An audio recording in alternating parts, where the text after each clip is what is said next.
So huge, so overwhelming that you just froze? A moment where it feels like every single choice is the wrong one?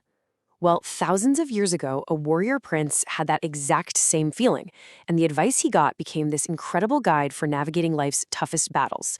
We're talking about the Bhagavad Gita, and today we're going to dive into its core teachings to see if we can find some of that clarity for ourselves. So, we start out on a battlefield, but the real war, the one that matters, is happening inside. This is Arjuna, one of the greatest warriors of his time, and he is having a full-on breakdown. He looks out at the opposing army and sees his family, his cousins, his teachers, his grandfathers, and the idea of fighting them just shatters him. As you can see from the quote, his body is literally shutting down from the sheer stress and sorrow of it all. So here's our game plan. We're going to follow Arjuna's journey. We'll start right in the middle of his crisis. Then we'll get into the amazing wisdom his guide, Krishna, shares with him about reality and how to act. We'll even pinpoint the number one thing that gets in our way. And then we'll wrap it all up by connecting this ancient philosophy directly to the kinds of decisions we have to make every single day. Okay, so let's really get to the heart of Arjuna's problem. This isn't just about a fight. This is about a massive collision between what he's supposed to do, his duty, his dharma, and his own fundamental sense of what's right and wrong. This really breaks it down, doesn't it? On one hand, he has this sacred duty as a warrior to fight for justice. It's his whole purpose. But on the other hand, to do that duty, he has to do something that feels absolutely monstrous to him: kill the people he loves and respects. It's a complete catch-22, a total no-win situation. And this is what happens. The conflict is just too much. He's totally paralyzed. He literally sinks down in his chariot, throws his famous bow to the ground, and just says, "I'm out. I will not fight." He chooses to do nothing because he's so terrified of the outcome. It's right here, at this moment of total rock-bottom despair, that his charioteer, who is actually the divine Lord Krishna in disguise, starts to speak. And his first lesson isn't some pep talk. It's a complete, radical reframing of what reality even is. You know, Arjuna's despair really brings up this central question of the whole book.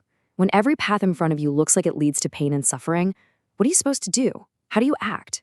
And Krishna's answer starts by shifting Arjuna's perspective from the temporary to the eternal. Krishna gently explains that we're all living in two realities at the same time. First, there's the body, the material world. It's temporary, it's always changing. It's born, and eventually it passes away. But inside that temporary shell lives the spirit, the true self, or Atman, and that self is eternal. It's unchanging. It's indestructible. Think of it like a steady, solid mountain that is completely unaffected by the clouds of joy and sorrow that just drift on by. And this quote just nails it, doesn't it? Krishna is telling Arjuna, you're grieving for the body, which is temporary, but you're forgetting the true self. The self can't be cut by a sword or burned by fire. It doesn't die when the body dies. It just moves on, kind of like changing into a new set of clothes. Understanding this one distinction is the very first step toward finding clarity. Okay, so that's a huge concept, right? The idea that our true self is eternal. But how does knowing that help you figure out what to do back on the battlefield of life? Well, that brings us to the next part, where Krishna builds on this idea and gives Arjuna a practical philosophy for taking action. So Krishna introduces this path called karma yoga, which is basically the yoga of action. And this is so important. It's not about what you do, it's about how and why you do it. The idea is to act based on your duty, your dharma, but, and here's the kicker, you have to let go of your attachment to the outcome. You do the work without being obsessed with the praise, the blame, the success, or the failure. So how does this actually work? Well, it's a three-step process. First, you figure out what your duty is in that moment. For Arjuna, it's to fight. For us, it might be to finish a project at work or to be a good parent. Second, you do that thing with all the skill you have. You give it your absolute best. And third, and this is the hardest part, you let go of the results. You release your ego's need for things to turn out a certain way. Now, if this path of karma yoga sounds so simple and liberating, why is it so darn hard for us to do? Well, Krishna points to one single, powerful enemy inside all of us that gets in the way. The big roadblock is desire. Krishna literally calls it the eternal enemy of the wise. He describes it as this insatiable fire that covers up our true knowledge, just like smoke covers a flame. It's that constant voice inside us that's always wanting, craving, and clinging to things. And that's exactly what ties us to the results of our actions. And where does this enemy hang out?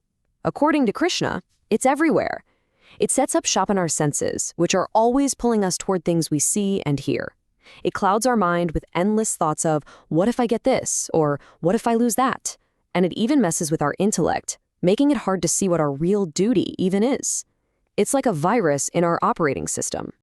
Okay, this is all really deep, ancient philosophy, but here's where we bring it all home. How can Arjuna's crisis on a battlefield thousands of years ago actually help us in the office or at home or when we're facing a major life crossroads? I mean, look at these parallels. Arjuna's despair on the battlefield, that's our career burnout. It's that decision fatigue when we just don't know which way to turn. The idea of the eternal self versus the body, that's about building an inner resilience, a self-worth that isn't tied to our latest success or failure. And acting without attachment, that's the freedom to pour everything you have into your work, to find joy in the process itself, not just waiting for the promotion or the praise. When you put it all together, the wisdom from these first few chapters gives us a really powerful tool. It helps us unhook ourselves from that paralyzing anxiety of all the what-ifs, and instead it empowers us to find strength and clarity by just focusing on doing the right thing, right here, right now. So the real question the Gita leaves us with is a personal one.